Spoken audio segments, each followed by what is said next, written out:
आज हम पढ़ेंगे एक बहुत ही नया टॉपिक जो है acids bases and salts. Okay, देखो हम इस चैप्टर में ये देखेंगे कि एसिड्स क्या होते हैं, बेसिस क्या होते हैं, सॉल्ट्स क्या होते हैं और ये तीनों चीजें कहाँ कहाँ पाई जाते हैं, इनके सोर्सेस क्या हैं। ओके, और हम किस बेसिस पर बताएंगे कि एसिड्स क्या होता है, बेसिस क्या होता है और सॉल्ट्स क्या होता है।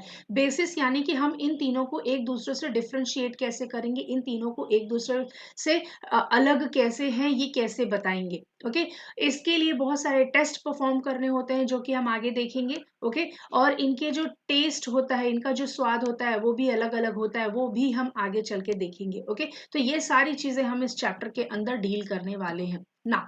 सबसे पहली चीज ये देखो, हमारे डे टू डे लाइफ में बहुत सारे ऐसे सब्सटेंसेस हैं जिनका टेस्ट एक दूसरे से बहुत अलग होता है।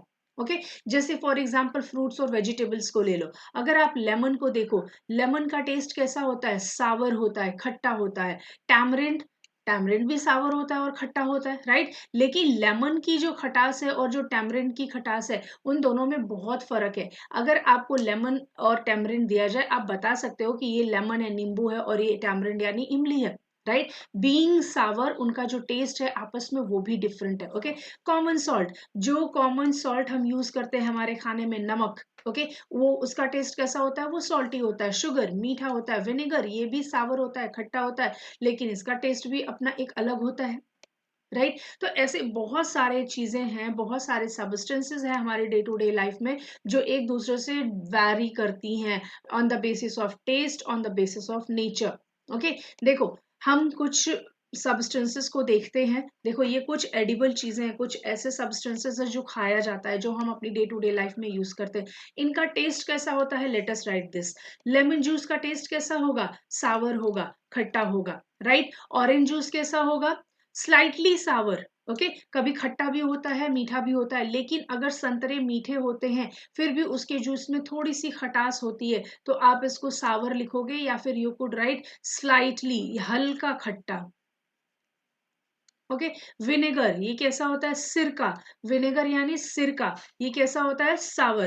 कर्ड, दही, दही भी हमारी खट्टी होती है, ठीक है। टैमरिंड वो भी खट्टी होती है, सावर होता है।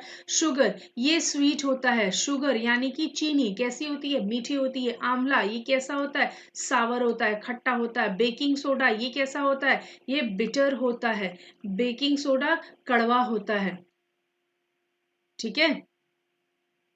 बेकिंग सोडा कड़वा होता है। अगर हम बात करें, देखो और भी चीजें ले सकते हैं, जैसे हम क्यूकम्बर खाते हैं, ठीक है। अगर आप क्यूकम्बर की बात करोगे तो क्यूकम्बर का टेस्ट कैसा होता है, स्लाइटली स्वीट, क्योंकि स्लाइटली स्वीट यानी कि बहुत हल्का मीठा होता है। क्यों बहुत हल्का मीठा होता है, क्योंकि इसमें वाटर कंटेंट ज्यादा होता है, ठीक है ना। ये सब कुछ ऐसे सब्सटेंसेस थे जो हम डे टू डे लाइफ में यूज करते हैं और ये एक दूसरे से बहुत अलग होते हैं, ठीक है। ये सब फ्रूट्स एंड वेजिटेबल्स हैं, लेकिन फिर भी ये एक, इनका जो नेचर है एक दूसरे से डिफरेंट है, इनका जो टेस्ट है वो एक दूसरे से डिफरेंट है। ओके, तो टेस्ट के बेसिस पर भी कौन खट्टा है, मीठा है, कड़वा है, इन सारे बेसिस पर भी हम बता सकते हैं कि ये एसिड है, बेस है या फिर सॉल्ट।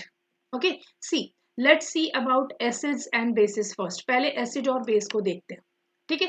हमने बात करी कर्ड, दही की, लेमन जूस की, ऑरेंज जूस की और विनेगर की। ये सारी चीजें खट्टी होती हैं, बहुत खट्टी होती हैं, राइट। ये खट्टी क्यों होती हैं, क्योंकि इनके अंदर एसिड होता है। ओके, तो ऐसा जो खट्टी चीजें होती हैं, जितनी भी खट्टी चीजें होती हैं, उनका जो केमिकल नेचर होता है, उनका केमिकल नेचर एसिडिक होता है, यानी कि वो एसिडिक होते हैं, उनके अंदर एसिड प्रेजेंट होता है। इसीलिए अगर बहुत ज्यादा खट्टा खाया जाए, खट्टी चीजें बहुत ज्यादा खाने के बाद आपको एसिडिटी की प्रॉब्लम होती है।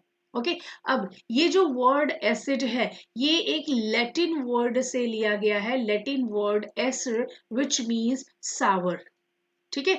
ये एक वर्ड एसिड लैटिन का है जिसका मतलब खट्टा होता है, और इसी वर्ड को यूज करके इंग्लिश में हमने एक न्यू वर्ड की इजाद करा, न्यू वर्ड यूज करा, जो जो होता है एसिड, ठीक है।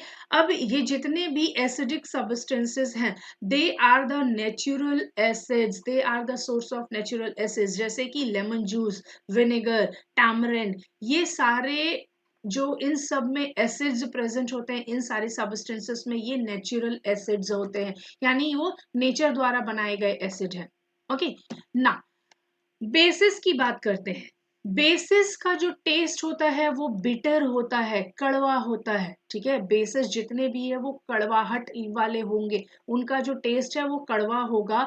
और अगर आप उनको टच करोगे तो वो सोपी होंगे टच करने में, यानी जैसे साबुन का टच होता है ना, वो स्लिपरी सा। ओके, बिल्कुल वैसा ही बेसिस का टच होता है, टच करने पर वो आपको थोड़े स्लिपरी स्लिपरी से फील होंगे। ओके ना, जो नेचर होता है इन सब्सटेंसेस का, कौन से सब्सटेंसेस का, जो बेसिस होते हैं उनका नेचर बेसिक होता है, बेसिक। ओके, अब देखो कुछ special type of substances use किए जाते हैं, अलग अलग सब्सटेंसेस अलग अलग चीजों का नेचर बताने के लिए। कैसा नेचर, कि कोई एक, सपोज कोई एक पर्टिकुलर चीज, आपको कोई एक फ्रूट प्रोवाइडेड है, कौन सा फ्रूट है आप नहीं जानते। ओके, उस फ्रूट का नेचर आपको बताना है। टेस्ट करके आपको समझ में नहीं आ रहा है कि वो कड़वा है, कि वो मीठा है या खट्टा है, यानी उसका कोई टेस्ट नहीं है, दैट इज टेस्टलेस। ठीक है, तो उसके बाद टेस्ट के बेसिस पर तो आप फेल हो गए, आप नहीं बता पा रहे हो। फिर आप कैसे बताओगे कि वो जो सब्सटेंस आपको प्रोवाइडेड है, जो भी फल, ये फ्रूट आपको दिया गया है, उसका नेचर क्या है, एसिडिक है, बेसिक या बेसिक है। देखो, उसके लिए कुछ special type of substances use किए जाते हैं, सो दैट आप टेस्ट कर पाओ कि जो भी सब्सटेंस प्रोवाइडेड है वो एसिड है या बेस है। देखो, उस ऐसे स्पेशल टाइप ऑफ सब्सटेंसेस को हम बोलते हैं इंडिकेटर्स। ओके, इंडिकेटर्स जो ये इंडिकेट करें कि प्रोवाइडेड सब्सटेंस जो भी है आपको, वो एसिड है या बेस है। ओके ना, देखो यहाँ पर कुछ एसिड्स के नेम दिए हुए हैं, और वो एसिड्स कहाँ पाए जाते हैं, कौन कौन से सब्सटेंसेस में पाए जाते हैं, वो देखते हैं। देखो, एसिटिक एसिड सिरके में, विनेगर में पाया जाता है। जो विनेगर की खटास होती है, वो खटास एसिटिक एसिड की वजह से होती है। जब हमें चींटियां काटती हैं, जो लाल वाली चींटी होती है, अक्सर उसके काटने से क्या होता है, हमारे स्किन के ऊपर एक इन्फ्लेमेशन सा हो जाता है। जितनी दूर चींटी काटती है हमें बहुत ईचिंग भी होती है, खुजली होती है, उसके साथ साथ ऐसा वहां पर इन्फ्लेमेट हो जाता है, स्वेल हो जाता है। राइट, तो वो किस लिए होता है, जब भी चींटी हमें स्टिंग करती है, चींटी हमें डंक मार, चींटी हमें काटती है, तो वो हमारे स्किन के अंदर फॉर्मिक एसिड सीक्रेट करती है। ठीक है, यानी चींटी ने काटा तो ईचिंग क्यों होती है, क्योंकि चींटी जब काटती है तो हमारे स्किन के अंदर फॉर्मिक एसिड डाल देती है। ठीक है, उस एसिड के चलते हमें खुजली होती है, और हमारे स्किन में इरिटेशन हो जाता है, लाल लाल से पैचेस आ जाते हैं। ओके ना, नेक्स्ट है सिट्रिक एसिड। देखो, सिट्रिक एसिड सिट्रस फ्रूट्स में पाए जाते हैं। सिट्रस फ्रूट का मतलब क्या होता है, ऐसे फ्रूट्स जिनका टेस्ट सावर होता है, जिन जो टेस्ट में खट्टे होते हैं, उन्हें बोला जाता है सिट्रस फ्रूट। जैसे कि ग्रेप हो गया, ऑरेंजेस हो गए, या फिर और लेमन हो गया, ये सारे जो भी टाइप ऑफ खट्टे फ्रूट्स हैं, उन्हें एक कैटेगरी में इंक्लूड किया जाता है, जिसे बोलते हैं सिट्रस फ्रूट। ओके ना, नेक्स्ट है लैक्टिक एसिड।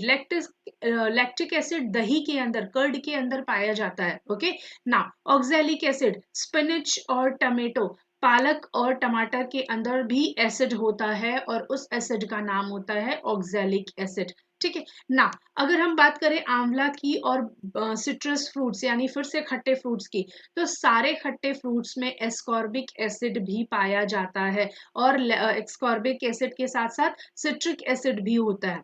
ठीक है, तो एस्कॉर्बिक एसिड का एक और नाम होता है जिसको हम बोलते हैं vitamin C. Okay, vitamin C को हम बोलते हैं एस्कॉर्बिक एसिड। ना, टार्टरिक एसिड। टार्टरिक एसिड ये कहाँ पाया जाता है, टैमरिंड, इमली में। और जो कच्चे आम होते हैं, उन कच्चे आमों में भी टार्टरिक एसिड पाया जाता है। ग्रेप्स जो होता है उसके अंदर टार्टरिक एसिड होता है। ओके, तो ये सारी कुछ एसिड्स थे जो ये अलग अलग चीजों में पाए जाते हैं। ओके ना, अब कुछ बेसिस को देखते हैं। देखो, कैल्शियम हाइड्रोक्साइड ये एक टाइप ऑफ बेस होता है, जो कि लाइम वाटर यानी चूने का पानी, अगर चूने को पानी में घोल दिया जाए तो जो पानी बनता है, that is called as lime water. उस लाइम वाटर के अंदर कैल्शियम हाइड्रोक्साइड पाया जाता है। Okay, the next type of base is ammonium hydroxide. Window cleaner, जैसे कि विंडोज को क्लीन करने के लिए बहुत सारे लिक्विड्स आते हैं, जैसे जो सबसे कॉमन है कोलिन। ठीक है, उसके अंदर क्या होता है, अमोनियम हाइड्रोक्साइड होता है। Okay, now next one is sodium hydroxide या फिर पोटेशियम हाइड्रोक्साइड। ये होते हैं सोप के अंदर, साबुन, उनमें क्या पाए जाते हैं, सोडियम हाइड्रोक्साइड और पोटेशियम हाइड्रोक्साइड। ओके, नेक्स्ट होता है मैग्नीशियम हाइड्रोक्साइड। मैग्नीशियम हाइड्रोक्साइड यहाँ कहाँ पाया जाता है, मिल्क ऑफ मैग्नीशिया। देखो मैग्नीशियम हाइड्रोक्साइड का ही दूसरा नाम है मिल्क ऑफ मैग्नीशिया। ओके, यानी कि जब भी हम मैग्नीशियम को पानी के अंदर घोलते हैं तो मैग्नीशियम हाइड्रोक्साइड बनता है, MgOH होल ट्वाइस। ठीक है, बहुत सारे ऐसे सिरप होते हैं जो अनडाइजेशन के लिए यूज किया जाता है। जब एसिडिटी होती है तो डॉक्टर्स उन सिरप्स को हमें रिकमेंड करते हैं, हमें उसे प्रेस्क्राइब करते हैं। जैसे एक बहुत कॉमन है डाइजीन। ठीक है, ये ऐसा सिरप है, जब भी एसिडिटी होती है डॉक्टर ये डाइजीन पीने को बोलते हैं। ठीक है, जिसको लंबे समय के लिए एसिडिटी होती है। तो ये डाइजीन में क्या होता है, मैग्नीशियम मिल्क और सॉरी मैग्नीशियम हाइड्रोक्साइड, जिसको हम बोलते हैं मिल्क ऑफ मैग्नीशिया। ठीक है, ये एक बेस होता है जो कि इस सिरप के अंदर, इस दवा के अंदर पाया जाता है। ओके,